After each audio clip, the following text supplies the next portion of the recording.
Minha gente, vamos lá então agora para esse assunto aqui. Já estou na linha com Alberto Jorge, especialista em segurança de internet, cibersegurança, sempre gentilmente nos atende, porque um importante órgão de trânsito teve sua página hackeada, o CONTRAN. O setor público está entre os principais alvos dos cibercriminosos, não só no Brasil, mas em todo o mundo. O Alberto Jorge está aqui para bater esse papo com a gente. Alberto, seja muito bem-vindo, obrigado mais uma vez. Meu caro, explica para a gente o que foi que aconteceu. Boa tarde.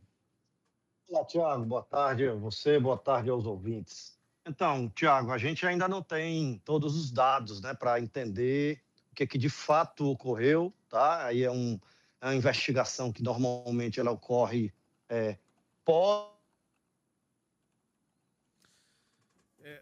Alberto, vou te ligar. Ele não é o vaza.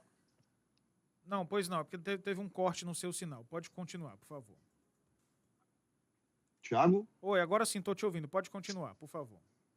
Pronto. Então, o vazamento em si, Tiago, ele não é o site sendo pichado, como a gente chama aqui popularmente.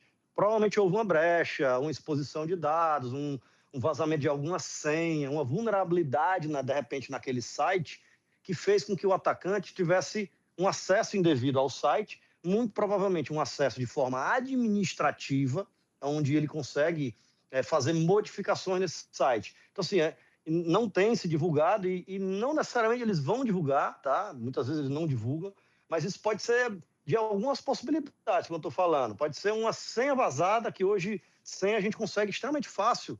Quando a gente entra ali em Deep Dark Web, nesses fóruns hackers, a gente consegue comprar listas de senhas prontas hoje, senhas que estão vazadas. Então, a depender do serviço, se esse serviço estiver publicado para a internet, a administração do site estiver disponível para acessar via internet, sem um mecanismo de controle, né, mais sofisticado, o usuário, basicamente com a posse de um usuário e senha, ele pode mudar o site completamente. Isso é uma das possibilidades. Qual é a outra possibilidade?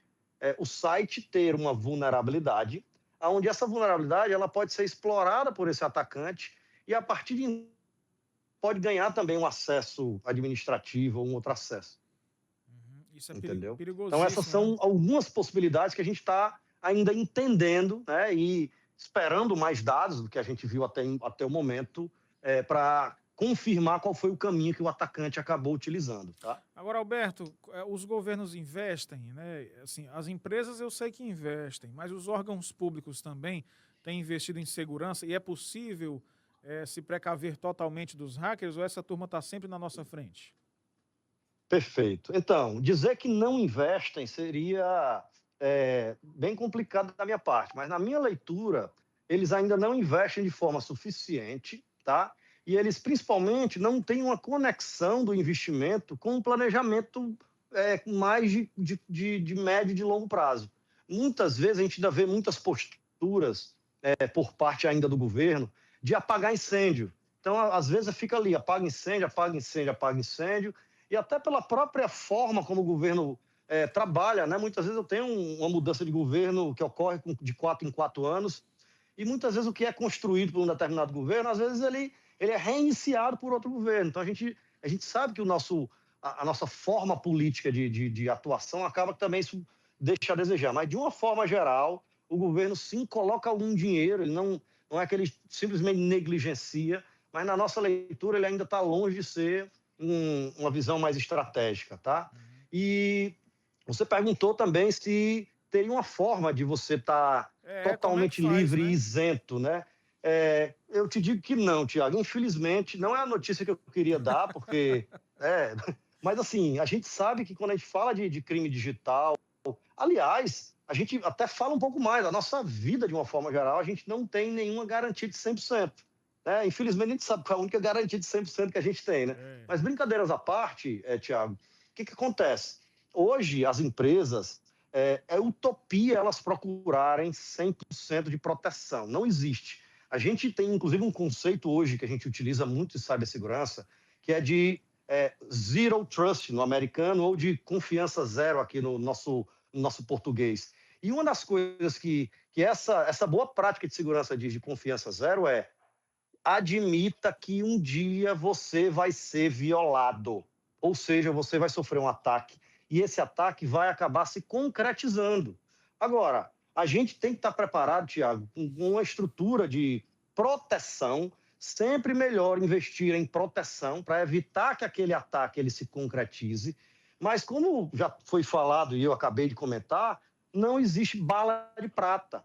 A gente não tem condição, não existe uma forma como a gente deixa o nosso ambiente blindado 100%.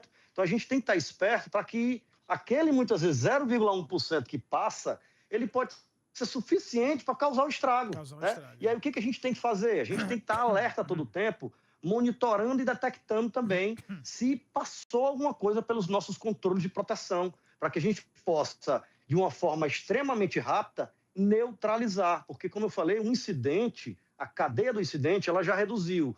A gente falava de algum tempo atrás que o incidente durava, às vezes, 100 dias. O primeiro acesso que o atacante fez no ambiente corporativo, até ele, por exemplo, fazer a exposição de dados, ou pichar o site, ou fazer a consequência que ele quer, muitas vezes isso durava 100 dias. Hoje em dia isso dura menos já. Por quê? Porque o advento de ferramentas de IA, né? Tem uma série de coisas que isso reduz o tempo do atacante. Mas, de qualquer forma, não é instantâneo. Ou seja, o atacante ele não executa o primeiro passo do ataque e instantaneamente ele já tem tudo que ele precisa. Ele vai executar outros passos dentro do teu ambiente para se mover no teu ambiente. Então, esse é o grande ponto. A gente precisa estar esperto, monitorando isso constantemente, para que se a gente vê alguma coisa anômala, alguma coisa esquisita, alguma coisa que foge ali do nosso padrão, que muito rapidamente a gente possa detectar e conter aquela ameaça para evitar que aquilo de fato vire uma exposição de dados, uma indisponibilidade do seu ambiente ou algum dano, né, que porventura você como uma empresa você pode sofrer, né?